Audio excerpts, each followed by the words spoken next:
భద్రాద్రి కొత్తగూడెం జిల్లా అశ్వరావుపేట నియోజకవర్గంలో ప్రజలు అనేక సమస్యలతో బాధపడుతున్నారని అశ్వరావుపేట నియోజకవర్గ టీడీపీ ఇన్ఛార్జ్ స్వామిదొర అన్నారు. ఆయన మాట్లాడుతూ నియోజకవర్గంలో రహదారులు సరిగా లేక వాహనదారులు ఇబ్బందులు పడుతున్నారని మీడియాకు తెలిపారు. పారిశుద్ధ్య కార్మికులకు జీతాలు ఇవ్వకుండా ఇబ్బంది పెడుతున్నారని ప్రశ్నించారు. అర్హులైన వృద్ధులకు ఆసరా పింఛన్లు రావడం లేదని ఆవేదన వ్యక్తం చేశారు. ఉపాధి హామీ కూలీలకు ఏప్రిల్ మొదటి వారం నుంచి ఉపాధి కల్పించాలని డిమాండ్ చేశారు. కాంగ్రెస్ ప్రభుత్వం అధికారంలోకి వచ్చిన నాటి నుండి నేటి వరకు పథకాలకే పరిమితం అయ్యింది తప్ప ప్రజాపాలన మరిచిందంటూ సెటైర్లు వేశారు. అశ్వరావుపేట ఎమ్మెల్యే వెంటనే కళ్ళు తెరిచి ప్రజా సమస్యలు గుర్తించాలని ఆయన కోరారు. తక్షణమే ప్రభుత్వం దృష్టికి మేము తీసుకెళ్తాం. దానిపైన పై అధికారులు కూడా చెప్తాం. పోతే అనపరపల్లి మండలంలో హెవీ ట్రాఫిక్ ఉంది. ఇక్కడ గత ప్రభుత్వంలో పనిచేసినటువంటి ఎమ్మెల్యే గారు రోడ్డు వైండింగ్ వెడల్పు చేసేసి నిధులు మంజూరు చేశామని కూడా చెప్పారు. కానీ ఇంతవరకు కూడా ఆ నిధులు ఎన్ని వచ్చాయి, ఎస్టిమేటెడ్ ఎవరు వేశారు, R&B ఏఈ వేసాడా, డిఈ వేసాడా, ఈఈ వేసాడా, పై అధికారులు వేసాడు అనేది కూడా ఎక్కడ కనపడలేదు. దీంతో పాటు ఇంతవరకు కనీసం తట్టిన మట్టి కూడా వేయలేదు. కాకపోతే ఆ రోజు గత ప్రభుత్వంలో ఉన్న ఎమ్మెల్యే గారు కేవలం ఏం చెప్పుకోవడానికంటే మరలా గెలవడానికి చెప్పిందా అనేది ఈ మండల ప్రజల యొక్క అపోహ. కాబట్టి ఈ మండలంతో పాటుగా ములకలపల్లి, దమ్మపేట, అశ్వరావుపేటలో కూడా రోడ్డు వైండింగ్ పనులు అవుతున్నాయి. కాబట్టి తక్షణమే ఇక్కడ ఉన్నటువంటి డిఈ గారికి కూడా నేను కన్సిడర్ అవుతాను. మరామతులా లేకపోతే దీని వైండింగ్ ఎంతవరకు వచ్చింది, అసలు ఎస్టిమేషన్ ఉందా లేదనేది కూడా త్వరలోనే కనుక్కుంటాను. అదేవిధంగా గత ప్రభుత్వంలో సీజనల్గా వర్షాకాలంలో రైతు వారికి కానీ కూలీలు కానీ పొలాలకు పోవాలన్నప్పుడు వాగులు వరిలు దాడేటటువంటి క్రమంలో ఇటీవల ఇక్కడ ఉన్న చాపరాలపల్లి కుమ్మరకుంట మధ్యలో ఉన్నటువంటి వాగులో ఒక మహిళ కొట్టకపోయింది.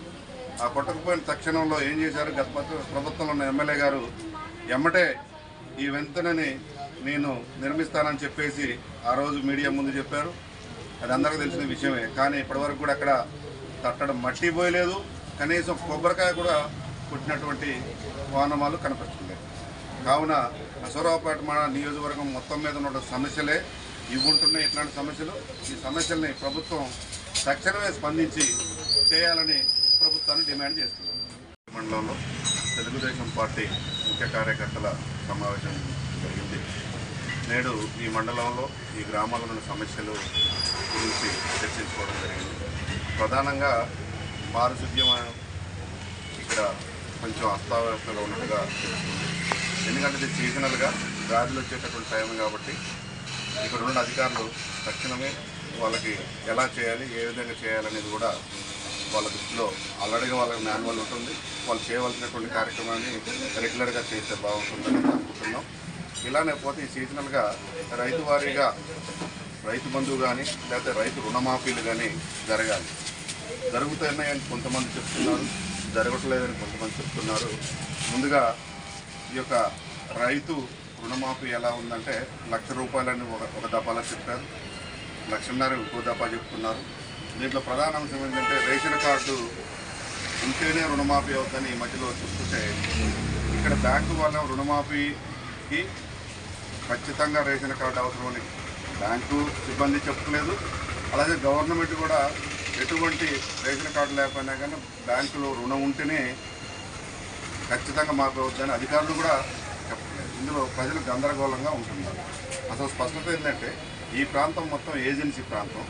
గతంలో ఉన్న ప్రభుత్వాలు పహనీ ఇచ్చారు లేదా పాస్బుక్ ఇచ్చారు. తద్వారా గత ప్రభుత్వంలో డిజిటలైజేషన్ అయింది. కొంతమందికి డిజిటలైజేషన్ కాకపోవటం వల్ల గత 10 సంవత్సరాల నుంచి కూడా రెన్యువల్ కావట్లేదు కొన్ని రుణాలు. దానికి గల కారణం ఏంటిది అంటే